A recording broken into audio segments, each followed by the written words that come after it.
Well, happy anniversary, everybody.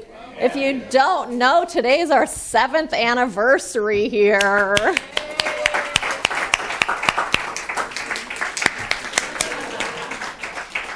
And honestly, what a blessing it is to be here and to be here with each and every single one of you. And what a blessing it is to be a part of this particular community with all of you as the particular people that you are. What a blessing it is also to get to be of service to you. It is such a blessing to me. And I don't know if you know this, but we have musicians like Harold that go to lots of different churches. Most of our musicians travel around. And the feedback that I get from those musicians is what a wonderful place this is. What a really special community this is, and how loving everyone is here, and how we really have something special going on here that's different than everywhere else. And so today on the 7th anniversary, I celebrate that with all of you, how special and how wonderful this community is. So happy anniversary to all of us. And so this week I actually saw a movie that I really, really loved. And I don't know if you've seen it or not. It's called About Time. And it was about this guy, Tim, who's like in his 20s, and he has the ability to travel through time. And so what happens, one of the things that happens is in the movie is he has a sister who has gotten in a fight with her boyfriend. And because she's gotten in a fight, she has drank too much. And apparently this relationship is rife with fighting. And because it's rife with fighting, his sister has been drinking on a regular basis too much. And on this particular day in the movie, she's coming over to his house for a birthday party, and she gets in an accident because she has been drinking and ends up in the hospital.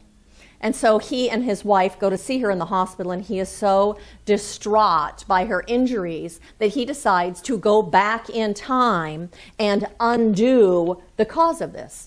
So he actually goes back in time and introduces her to a different guy, not the boyfriend that she has.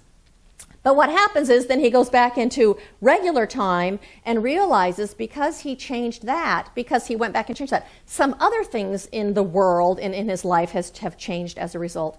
And he doesn't like those changes. So he ends up going back and redoing it and letting her live her life and do what she does. And what he comes to realize is she had choices that she needed to make and things that she needed to learn and decisions and discoveries, and she ends up creating and living the same happy life that he had created for her by going back and changing things. He introduces her to somebody else, which is one of his friends, and she ends up being with his friend at the end of the movie and having children and being really happy. So he discovers that he didn't have to go back and change those things for her, that those things actually enabled her to become who she was. Does that sound familiar? Does it sound like a theme, something that I tell all of you all the time? That every single thing that happens in your life is here to serve you and to help you discover something greater about yourself and something greater about life and to give way to your own greater yet to be, that everything supports that? That's what he discovered in that movie. And so what happens by the end of the movie is he quits going back and changing things. But instead of going back and changing things, what he does is he starts living every day twice. And so the first time he goes through the day, like we all do, in a rush and hurrying and stressed out and nervous and all the stuff. And the second time, he lives the same exact day, but that time he does it with no anxiety and with no frustration and with no worry and with no hurrying, and really is in the joy of the moment and really enjoys life, where he isn't really enjoying it the first time. And things happen like the first day he's rushing when he gets his coffee and stuff at the little coffee place, and the second day he goes back and he's present with the girl who's making his coffee, and how wonderful their interaction is, and how he sees her and notices her, and how fulfilling that is to her. And he works as a barrister, because it happens in England, which is like a lawyer, and they wear those wigs when they go to court and stuff. And he, in the first day, is so stressed out by one of the clients who is a jerk, basically. And the second day, he goes back and lives that same day. But this time, he's actually able to laugh at the guy. And he kind of goes behind him and is making faces at him while the guy's talking, and they're laughing. And it's lighthearted. So I ask, how is he able to do that? How is he able to go back the second day and do it without stress and strain and worry and anxiety and rushing? Because he knows it's all going to work out. And so my question to you is, what would it take for you to live your life, every day of your life, without stress, without strain, without worry and fear and anxiety and rushing, to be in the joy of the moment and to enjoy the moment that you're in? What would it take for you to be fully present in the moment like that? Would it take trusting that you have everything that you need? Would it take being confident that everything's going to work out? Would it be knowing that there is a love intelligence in this universe that is for you and on your side and able to orchestrate things so that everything serves you? Would it take knowing that there is only one presence and one power, and that that is a power for good in your life, active? Would it take knowing that everything is for your thriving and for your flourishing? Would it require you letting go of the past and of regrets and of concerns about what happened in the past, and instead to know that every single day you're starting with a clean slate, a brand new, fresh start? Do me a favor. Would you point to the past? Show me where the past is. Do you see it? Turn around. When you look behind you, do you see the past? Is it there? Can you point to yesterday or last year? The past is over. It's dead and gone and over. And guess what? Every single moment is filled with infinite possibilities. Every single moment is filled with infinite potential. And you get to choose, and then choose again, and then choose again. And if you don't like it, you get to choose again, forever. You don't have to go back and redo the past and change what happened. You get to choose anew right now, because every day you start with a fresh start. Actually, every moment you start with a fresh start, and you always get to choose. This moment is pregnant with possibilities. And so I know that every single one of us, we want to create that life of our choosing. Just like the song that Harold sang. We want to choose. We want to have that sense of freedom. We are free to create and to move forward and to do and to be and to have whatever it is that we want to do and be and have. We want to have wonderful relationships. And we want to have friends and people that we love and that love us in return. And we want to have good health. And we want to have financial abundance. And we want to do work that feels fulfilling to us. And we want to have a home that's nurturing and that feels good to be in. There's all sorts of things that we all want to have.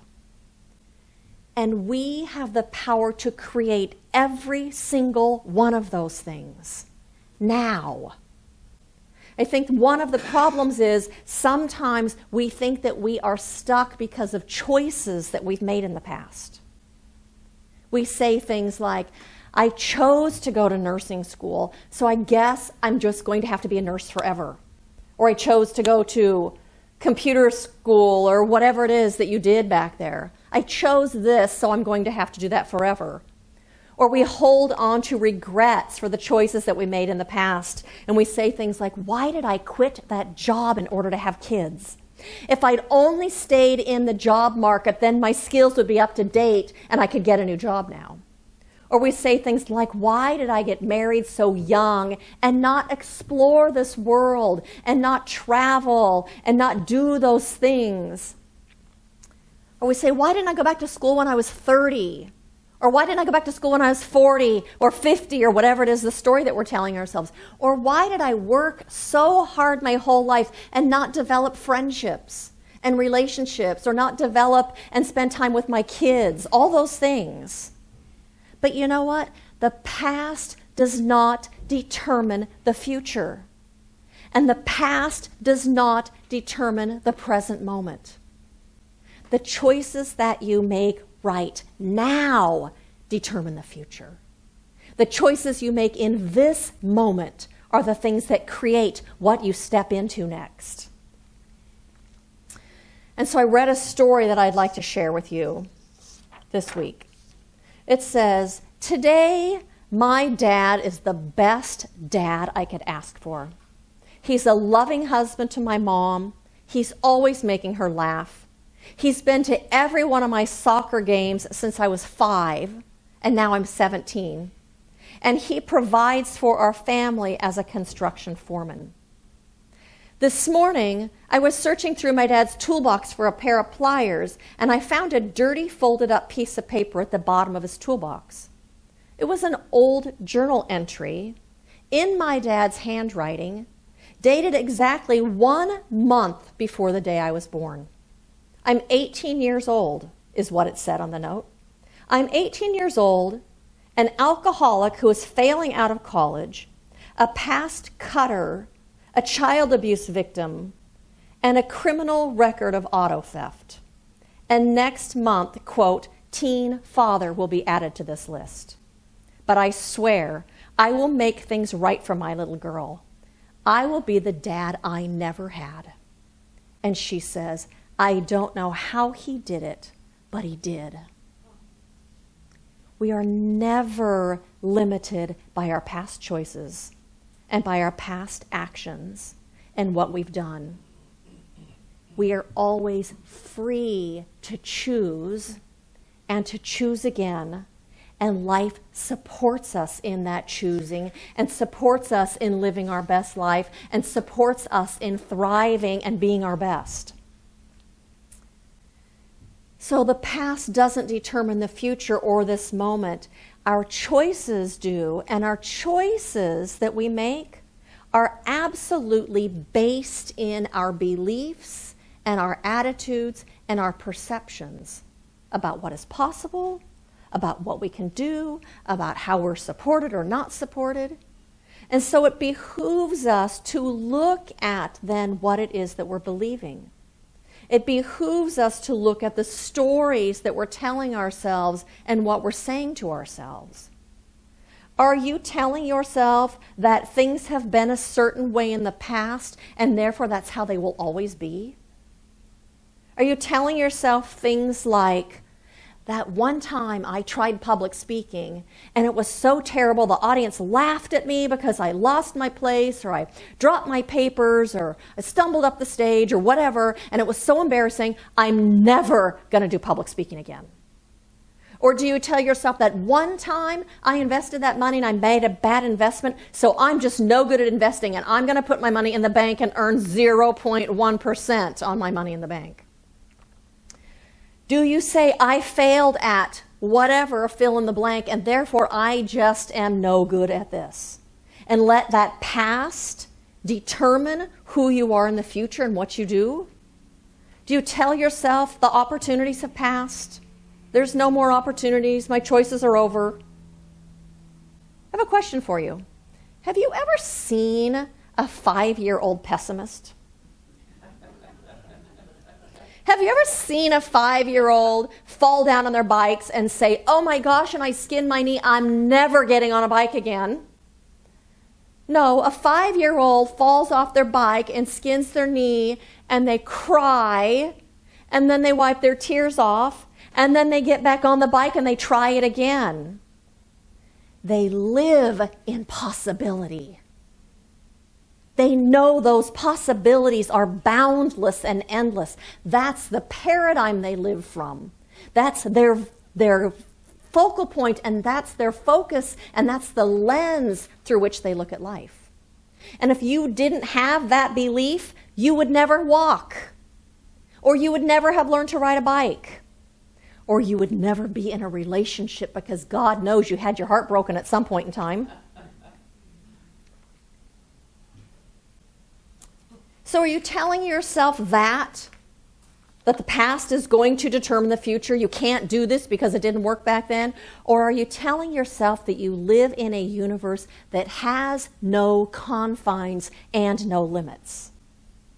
Ernest Holmes says, I live in an eternal now, which is filled with good alone.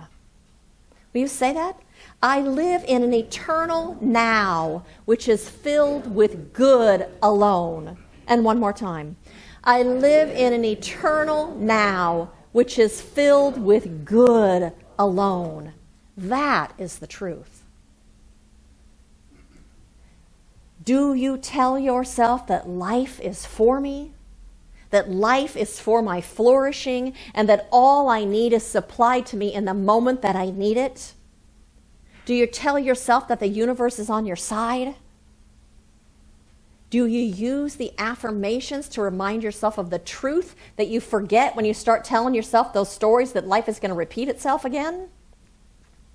Ernest Holmes says, knowledge of the truth makes us free by aligning us with that which has never been bound. When we tell ourselves the truth, we line ourselves up so that that good can flow into our lives unobstructed. We become the clear channel. We become the conduit for the good of the universe to download itself in our lives. When we get out of our own way, when we tell ourselves, I'm supported by this infinite universe, I have all I need in the moment that I need it, whatever the affirmation is that you need to remind yourself of and tell yourself. And so I have a question for you. Is there something you are carrying from the past that you need to let go of? Some erroneous belief that you picked up? Some old regret that you're pulling behind you like this heavy, wet blanket everywhere you go? Some resentment or some grudge? Is there something you need to just let go of and let it disappear into the past that isn't really alive anymore? Because the past has no power. But what does have power is the story you're telling yourself. And so change the story so that it supports you. And so my invitation to you this week is to let go of that which doesn't serve you. Let go of that which keeps you small. Let go of that which keeps you stuck. Let go of ideas that say the past and whatever choices I've made and the decisions that I've made and what I've done and who I've been determines who I am now or in the next moment. Realize that there's no power in that past, only power in the story. And you can change the story so that it supports you. And as all that takes is realizing you aren't the same person and that you've learned something from it. You've gained something from it. You're different now, so really it no longer applies. Remember that you live in this infinite field of potential. Infinite field of potential. And that life is for your thriving. Then you'll be living in freedom that Harold sang about. The freedom of living beyond limits. You know, the title Living Beyond Limits is really about living beyond the self-imposed limits that we give ourselves, because there really are no limits. Then you'll be living beyond your own, no longer there limits. Living the most fulfilling life and living the life that your soul came here to express. And so blessings to every single one of you on this path of self-discovery, of discovering the magnificence that you are, and of living your greatest life and unfolding your greatest self in this life of freedom. Blessings to all of you.